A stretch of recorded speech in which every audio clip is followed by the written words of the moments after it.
Hey ladies. So, first of all, don't forget to like the video, comment, hit replay or say replay in the comments as you usually do to let YouTube know that you like the content that you're getting here, subscribe to the channel, all of that stuff. Let's talk a little bit about Danae Jackson. A lot of people are talking about Danae, and you probably have seen the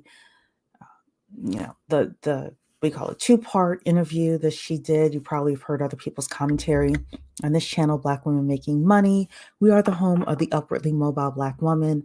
And I believe that these lessons are always about more than just man-woman relationships. So there were a couple of things that Danae said that I kind of wanted to just shine a light on and really kind of expand us from man-woman relationships to how we show up in the world period, and how people target us to know that we are somebody that can be taken advantage of. Because the truth is that Danae, a lot of people may say she was a willing participant. I'm here to say that the way that she said that she met Derek Jackson, where he noticed she was shy, he had game. She was, from a predominantly white school. She probably always wanted to date a black guy, but the black guys may not have been interested in her when she was in high school. She goes to an HBCU, and her family did not prepare her for what was about to happen at the HBCU and meeting a guy like Derek Jackson and being swept away by somebody who was charismatic and who was athletic and who had a good mouthpiece, as they say, on him.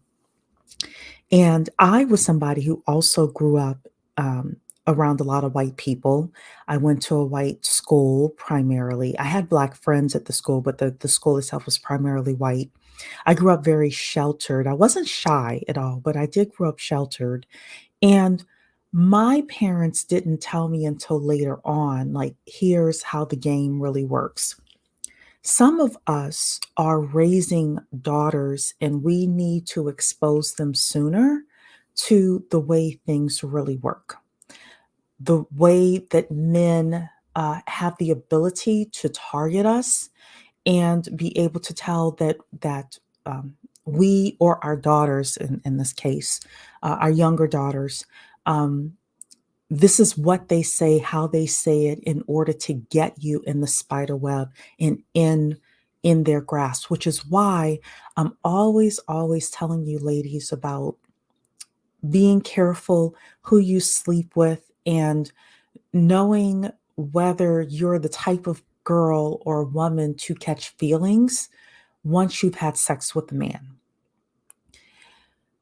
Danae being shy and sheltered goes beyond man woman relationships, in that it is not just men that try to target us. Now, they're the most prevalent to try to target us, but it's also people who want to sell us real estate opportunities, stock opportunities, all of these scammers online, all of these scammers offline. Sometimes we're so shy and sheltered that we don't have enough, we're not well rounded enough to know when danger is coming. So when people online are saying, now they usually say it from the relationship side, but I'm going to say it from the business side, the career side, the anti scammer side with regards to your money. When people say go outside, what I sense they're really saying is become exposed to the ways that people will try to take advantage of you, and become exposed to how they target people in order to say that is somebody I can take advantage of. And again, I'm not saying that Derek Jackson took advantage of Danae Jackson. I'm not saying that Danae Jackson was completely innocent in all of this. I am saying that based on her story, she said that she was a shy and sheltered young lady who was all of a sudden thrust into an HBCU situation without a lot of game, without knowing the game. She said she had an uncle who was very much into cars and bought her a silver Subaru. Apparently, that uncle didn't tell her the game. Her brothers didn't tell her. Something happened where the game was not relayed to her in such a way that when Derek started talking to her, she would have noticed it. And again, I'm saying for you beyond man woman relationships, a lot of these scammers online are taking advantage of people because we don't know the game. So that's number one. Being shy as well. I know that there are quite a few of you who are introverted. You've told me that you're introverted. I don't know exactly how you get past being an introvert. That is not something I've ever had to deal with, and it's not something that I'm well researched in.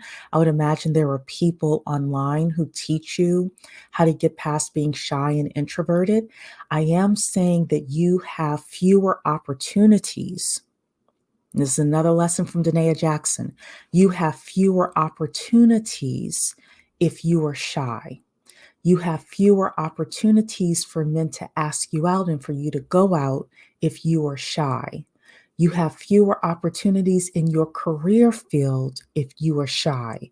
You have fewer opportunities with regards to um, participating in real estate and other types of investments if you are shy. You have fewer opportunities with regards to participating in travel groups and really getting out there and seeing and experiencing the world if you are shy. This is a Danae Jackson lesson in that if you are shy, it is an Achilles heel because Derek apparently was one of the only guys who, based on her story and what I'm hearing, was paying her attention. I don't know how to tell you um, to take care of that weakness because a certain level of shyness is a weakness.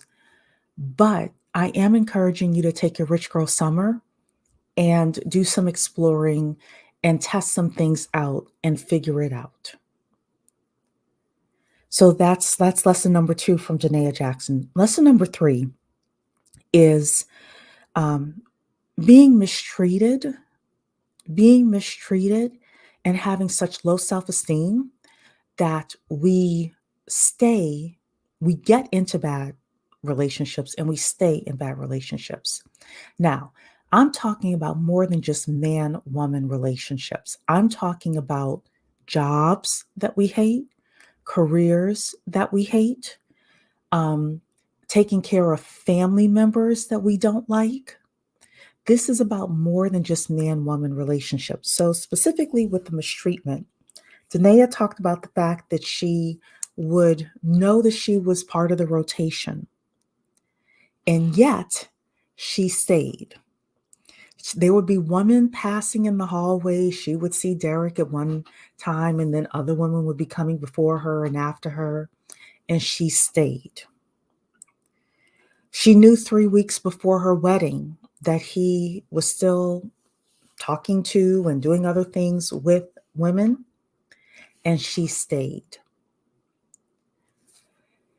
How many of us are staying, not just in man woman relationships, but how many of us are staying in bad jobs, bad careers, bad family situations? This is bigger than just man woman relationships. How many of us have such low self esteem or low skills? Because this is a skills thing as well. If Danae Jackson had the skill to do her makeup, her hair was on point in that interview, get a stylist, get dressed, go out to different types of events and ball games and things like that, and do charity work and meet all sorts of different men, she would have had a different experience. If she had opened up herself to meet not only Black men, but white men and Asian men and Hispanic men, and she had a whole bunch of men to choose from, she would have had a different type of life.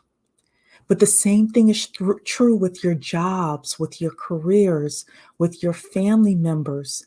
If you are in a position right now where you were stuck, where the alarm bells are ringing and you were stuck, and so many Black women are,